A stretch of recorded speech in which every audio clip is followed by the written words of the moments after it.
di jam siang pulang sekolah, mungkin anak-anak itu dia mau melintas, mau menyeberang rel kereta, tapi dia tidak memastikan kembali relnya itu ada kereta atau enggak, melintas kereta atau enggak. Dan tiba-tiba saya juga lagi fokus ke depan, tiba-tiba ada anak sekolah nyebrang, kan kita nggak bisa menghentikan kereta secepat itu ya.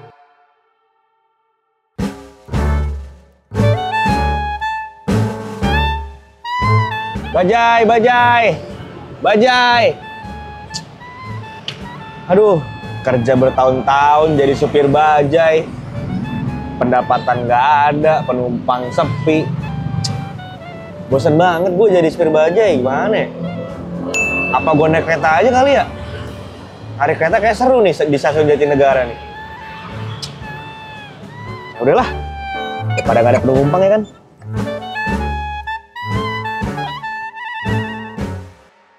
Two hours later.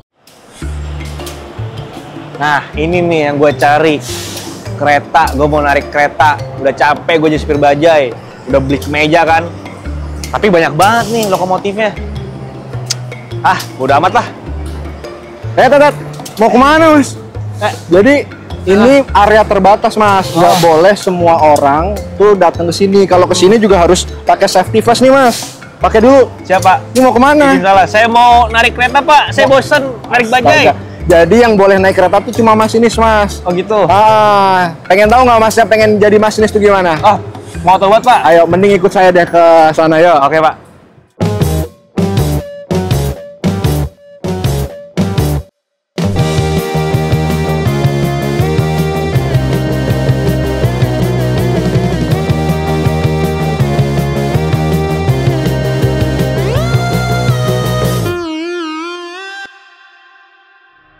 Nah, mending kita ngobrol di sini aja Mas Krisna. Boleh mas. Ini adalah salah satu sarana kereta makan kita yang terbaru. Mewah kan mas? Wah, mewah banget sih mas. Iya, jadi lebih estetik, lebih cozy. Iya, betul. Jadi pelanggan itu bakal lebih nyaman ketika kuliner di kereta. Gimana mas? Kita duduk aja di sini. Boleh, kita ngobrol di sini mas. Mas, ini kan tempat makannya, ruang makannya udah mewah banget mas. Tapi setelah saya naik kereta gitu, saya sering menemukan bahwa tempat ruang makan ini sering dipenuhi oleh orang-orang kayak kerja, kayak lama-lama di sini. Jadi orang-orang tuh nggak dapat bagian gitu mas, kayak saya nih. Nah, sebenarnya mekanismenya gimana sih mas? Himbauannya dari perusahaan memang kereta makan didesain lebih estetik seperti ini supaya para pelanggan itu ketika kuliner di kereta, ketika makan itu akan lebih menambah kesan ya. Kesan mewah naik kereta. Nah, di situ juga pelanggan tidak boleh untuk egois. Nah, dia harus tahu batasannya gimana setelah makan dia harus kembali ke tempat duduknya, bukan malah dia kerja atau meeting online atau dia main game. Jadi himbauannya itu Kak. Siap. Tuh guys, denger ya. Kalau kita nggak boleh lama-lama nih di kereta ini, ya kan? Harus gantian ya mas ya? Harus gantian dong. Kita harus peduli pelanggan lain juga pengen makan dan menikmati sarana kereta makan yang mewah ini. Siap. Mas, saya mau tanya mas, Mas Widi. Kenapa mau jadi masinis mas? Kenapa mau jadi masinis? Sebenarnya kalau kita flashback ke zaman kecil dulu mas. Jadi dulu saya tuh sering nonton kereta, sering disapa masinis. Dan kalau saya disapa masinis tuh rasanya kayak seneng banget kan. Nah di situ jadi cita-cita saya tuh muncul pengen jadi masinis. Nah setelah jalan sampai sekarang ya saya udah di balik kemudi itu. Jadi kayak wah, cita-cita itu kalau memang bener kita usaha, walaupun walaupun kita banting buat belajar kerja keras, terus kemudian doa diusahakan dengan betul ya bisa tercapai. Ya. Dan masinis juga bukan sembarang profesi menurut saya, karena di situ kayak ada kebanggaan tersendiri, kita bisa membawa amanah dari para pelanggan untuk mengantarkan mereka sampai tujuan. Ratusan, mungkin bisa ribuan kalau lagi penuh, kalau rangkanya panjang kan mas. Jadi itu sih, saya bangga bisa jadi masinis dan posisi di saat ini. Mas, tadi seru banget nih mas ceritanya Mas Widi, bahwa kenyataannya sudah terwujud nih sekarang. Nah, tapi saya penasaran nih mas, awal mula jadi masinis itu gimana caranya mas? Jadi dulu ketika saya rekrutmen di tahun 2015, ya seperti pada umumnya ya rekrutmen pekerjaan, Saya dulu ikut seleksi dengan persyaratan dulu SMA, D3, S1 tuh bisa semua. Di hampir semua jurusan, hampir ya, tapi ada beberapa jurusan yang tidak bisa. Nah, terus mengikuti seleksi dari tes kesehatan, terus kemudian psikotes, interview, dan kesehatan akhir yang cukup kompleks karena masinis itu grade kesehatannya itu harus A. Benar-benar harus A ya. Nah, di situ alhamdulillah saya bisa lolos dan ya bisa di sini sekarang. Di sini sekarang. Nah, Mas, dari tadi saya ngobrol sama Mas Widi nih, saya salfok banget nih sama outfit ya kan. Gimana? Ini kan ada kayak pangkat-pangkat nih. Oh iya. Itu sebenarnya gimana sih Mas? Ada juga bintang 2 kan itu, juga ada topi, mungkin ada makna atau artinya Mas. Bisa dijelasin? Oh iya, jadi setiap atribut yang kita gunakan itu memang punya arti ya Mas ya. Jadi kayak pangkat ini kalau di KAI untuk masinis itu dia ada yang balok garis 4 seperti saya ini ditugaskan sebagai masinis. Kemudian kalau balok garis 3 itu untuk masinis pertama atau asisten masinis. Nah kemudian ini Mas, kalau wings, kita sebut wings ya. Kalau di kita masinis itu ada 3 grade, 3 tingkatan. Tingkatan pertama itu kita sebut masinis pertama, masinis, kemudian tingkatan kedua masinis muda, masinis madya. Jadi kalau yang masinis pertama itu tanpa bintang, belum ada bintangnya. Kalau masinis muda itu bintangnya 1, kalau masinis madya bintangnya 2. Gitu. Jadi setiap grade itu bisa ada penugasan masing-masing Mas. Jadi kayak masinis pertama itu bisa ditugaskan sebagai asisten masinis atau masinis langsir. Sedangkan yang sudah boleh mengoperasikan kereta jarak jauh itu di tingkatan masinis muda ataupun madya. Nah, sedangkan madya ini nanti bisa ditugaskan ada sebagian menjadi penyelia masinis atau penyelia instruktur masinis yang bisa mengarahkan dan melatih masinis. Gitu, Mas. Oh, berarti Mas Widi ini kalau dilihat, berarti kalau di game itu kayak udah tamat ya Mas ya? Gimana Mas? Gimana ya? Ya kita tetap proses belajar itu harus tetap ada. Nggak boleh kayak nggak ada tamatnya. Jadi kayak tetap kita harus belajar dan belajar. Gitu sih Mas. Baik Mas. Lalu pertanyaan selanjutnya saya penasaran Mas. Masinis tuh sebelum nyetir kereta lah istilahnya gitu ya. Apa aja sih Mas yang dilakuin Mas? Itu runtutan yang sangat kompleks ya Mas, banyak banget. Jadi masinis itu nggak langsung gitu aja bawa kereta, tapi masinis ada beberapa rangkaian yang diikuti, yang meliputi dari dia harus menyiapkan kesehatan fisik, mental sebelum dia dinas. Kemudian dia harus lapor ke penyelia masinis itu tadi untuk memastikan jadwal dinasan, untuk melakukan presensi dinasan, kemudian melakukan cek kesehatan. Nah, rangkaian-rangkaian ini harus benar-benar Mas, apalagi di kesehatan ini sebagai kuncinya ya. Kalau masinis sehat pasti akan diizinkan untuk melaksanakan dinas, tapi kalau masinis kondisi tidak fit itu pasti akan ke pending, jadi dia tidak bisa melakukan dinasan. Kemudian dia langsung mengikuti asesmen pradinas, melengkapi dokumen-dokumen perjalanan dinasnya, baru deh dia menuju ke dipo lokomotif atau stasiun pergantian awak KA. Baru di situ ada pemeriksaan sarana, memastikan kembali walaupun sarana itu udah dicek oleh tim sarana, tapi kita sebagai operator juga harus memastikan kembali supaya perjalanan kita aman sampai tujuan. Nah, tadi menarik apa kata Mas Widi bahwa masinis itu setelah melakukan kesehatan langsung ke dipo atau ke stasiun ya. Nah, itu kan mencek keretanya ya. Iya. Nah, pertama kali yang Mas Widi cek itu apa Mas? BBM-nya. BBM-nya? Iya, kita sebut HSD-nya. HSD. Karena itu fatal ya. Jadi kalau kereta kehabisan BBM gimana, kan bisa berhenti. Itu sih yang harus dipastikan lagi. Mas, mungkin sahabat Kompas.com nih belum tahu nih singkatan-singkatan tadi HSD itu apa Mas? Bisa dijelaskan? HSD itu singkatan dari High Speed Diesel. Itu BBM yang dipakai oleh prasarana kita, baik genset ataupun lokomotif. Kalau sekarang itu sudah memakai B40 Mas. Jadi sesuai dengan anjuran dari pemerintah. Baik. Berarti Mas Widi selama jadi masinis itu sudah berapa lama Mas? Saya masuk itu tahun 2015, tapi untuk dinas sebagai asisten masinis itu tahun 2016 Mas. 2016. Kemudian 9 tahun ya? Masuk dari pertama itu udah 10 tahun lah. 10 tahun. 10 tahun. Saya dinas berarti Diklatnya lumayan lama Mas. Jadi saya dinas mungkin terhitung 8 tahun, baru 8 tahun. Baru 8 tahun. Baru 8 nah, tahun. dari 8 tahun Mas Widi berkecimpung di dunia transportasi perkereta-apian ini, mengantarkan ribuan bahkan ratusan ribu penumpang mungkin ya, atau mungkin udah banyak.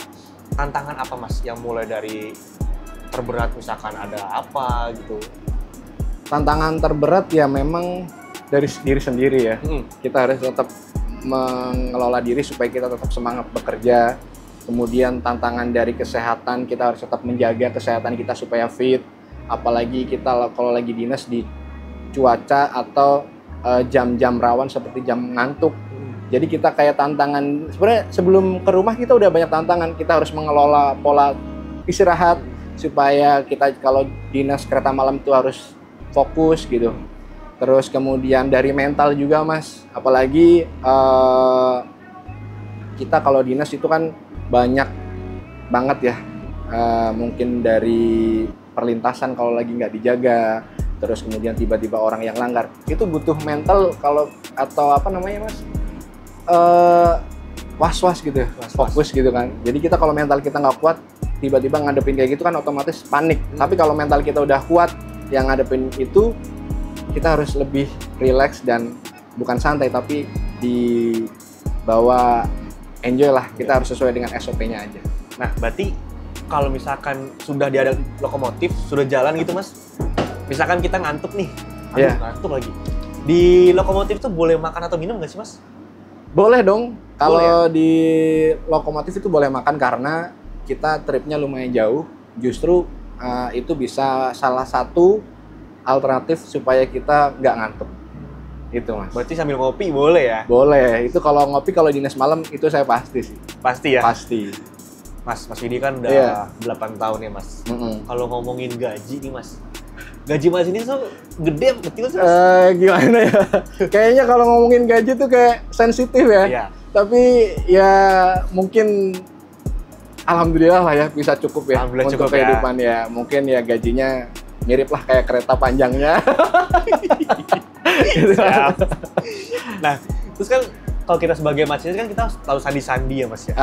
Nah, sebenarnya sandi-sandi ini apa sih Mas maksudnya yang paling apa ya Mas ya? Paling banyak digunakan dalam masinis itu misalkan sandi apa gitu? Sebenarnya kalau kita sebut bukan sandi ya, itu kayak kita sebut sebagai petugas operasional kereta api itu sebutannya semboyan Mas. Semboyan itu adalah pesan yang bermakna bagi petugas yang berkaitan dengan operasi perjalanan kereta api. Jadi itu berkaitan bukan hanya masinis, tapi berkaitan dengan petugas prasarana, petugas sarana, petugas stasiun. Jadi dengan semboyan itu kita petugas-petugas ini tuh paham, ngerti loh apa yang harus dilakukan untuk apa, untuk perjalanan ini selamat, aman sampai tujuan.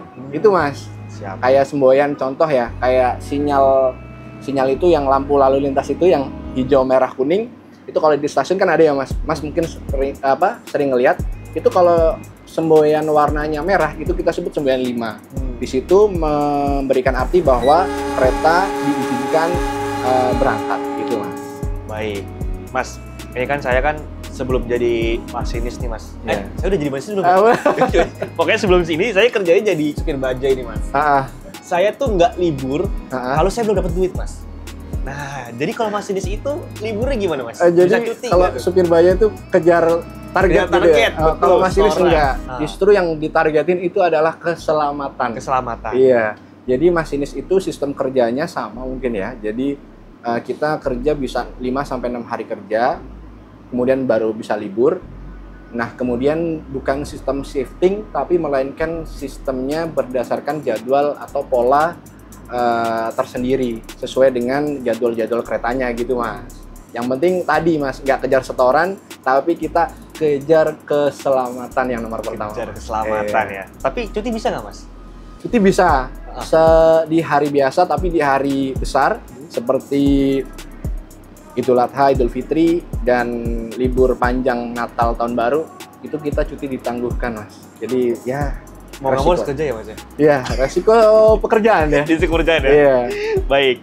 Nah Mas, saya kan sering juga naik kereta nih Mas. Saya juga sering memperhatikan bahwa setiap pergantian masinis tuh saya melihat masinis tuh bawa tas gitu loh Mas. Iya. Sebenarnya isi tasnya apa sih Mas? Apa buku atau apa gitu Mas?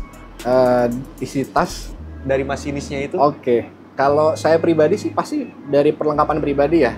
Dari alat ganti, kemudian juga ada perlengkapan dinas Mas. Ada perlengkapan dinas yang wajib masinis harus bawa. Seperti dokumen-dokumen perjalanannya. Kemudian seperti kayak dia masinis harus bawa senter, suling mulut, kemudian tadi dokumen dinas dan atribut-atribut aja sih Mas. Atribut-atribut Itu aja. Nah, dalam masinis ini kan Mas Widi kan sudah 8 tahun tadi.